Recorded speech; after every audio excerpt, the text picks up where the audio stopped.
মহাগ্রন্থ আল কোরআন এটি এমন একটি আসমানি কিতাব, এতে বিন্দুমাত্র সন্দেহের অবকাশ নেই, যা গোটা মানবজাতির পথ প্রদর্শনের জন্য মহান আল্লাহ তাআলা শেষ নবী হজরত মুহাম্মদ সাল্লাল্লাহু আলাইহি সাল্লামের উপর নাজিল করেছিলেন।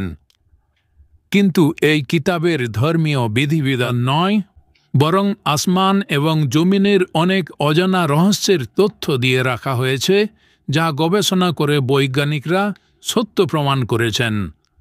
সূরা আর রহমানের ৩৭ নম্বর আয়াতে মহান আল্লাহ বলেন, যেদিন আকাশ বিদীর্ণ হবে সেদিন তা রক্তিম গোলাপের মতো লাল চামড়ার রূপ ধারণ করবে।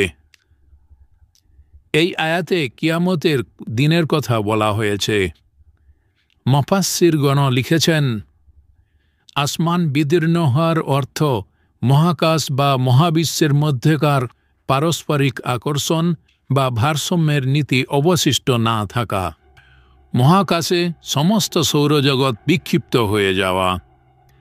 আরও বলা হয়েছে, জাহান্নামের আগুনের প্রচণ্ড তাপের কারণে গলে গিয়ে সে সময় আসমান গোলাপের মতো লাল চামড়া বর্ণ ধারণ করবে।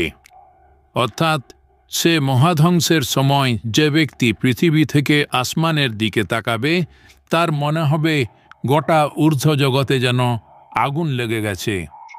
এখন প্রশ্ন হলো, এই আয়াত কি শুধুই উপমা, নাকি এখানেও কোনো বৈজ্ঞানিক কোনো আভাস আছে?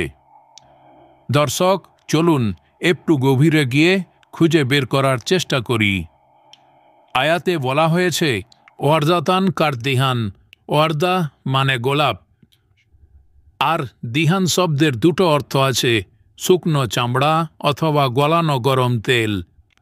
এখানে দুটো অর্থই গ্রহণ করা যায়। তাহলে অর্থটা কেমন হলো?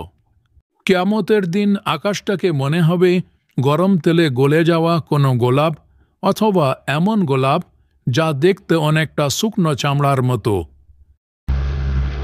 আয়াতে আল্লাহ বলেছেন, যেদিন আকাশ বিদীর্ণ হবে সেদিন মানুষ এই দৃশ্য দেখতে পাবে। আর এখন এমন দৃশ্য দেখতে চাইলে বায়ুমণ্ডল অতিক্রমণ করে মহাকাশে যেতে হবে, অথবা আপনার উদ্ভাবিত সরঞ্জাম দিয়ে সেই পর্যন্ত পৌঁছাতে পারেন। তাহলে গরম তেলে গলে যাওয়ার মতো একটি বিস্ময়কর গোলাপ দেখতে পাবেন। মহান আল্লাহ তাআলা কোরআনে এমন কোনো দৃষ্টান্ত দেননি যা মানুষ বুঝতে পারবে না।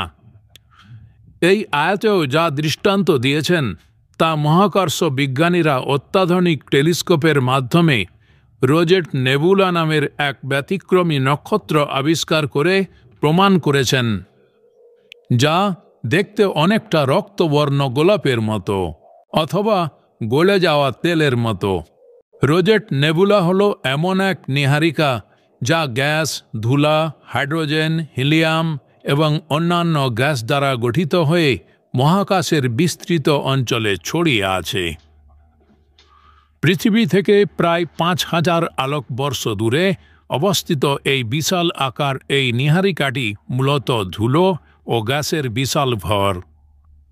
এর ব্যাস ১৩০ আলোকবর্ষ। এটি হাইড্রোজেন গ্যাসের বিশাল ক্লাউড, যা একটি কেন্দ্রীয় তারকাগুচ্ছ দ্বারা আলোকিত এবং ক্রমেই আরও উত্তপ্ত হয়ে উঠছে। গবেষকদের ধারণা, এর তাপমাত্রা ১৫,০০০ ডিগ্রি সেন্টিগ্রেডের চেয়েও বেশি। ইংরেজ জ্যোতির্বিজ্ঞানী জন ফ্লেমিং স্ট্রিট ১৬৯০ সালের দিকে এই নীহারিকাটি প্রথম দেখতে পান। গোলাপের সাথে সাদৃশ্যের কারণে আবিষ্কার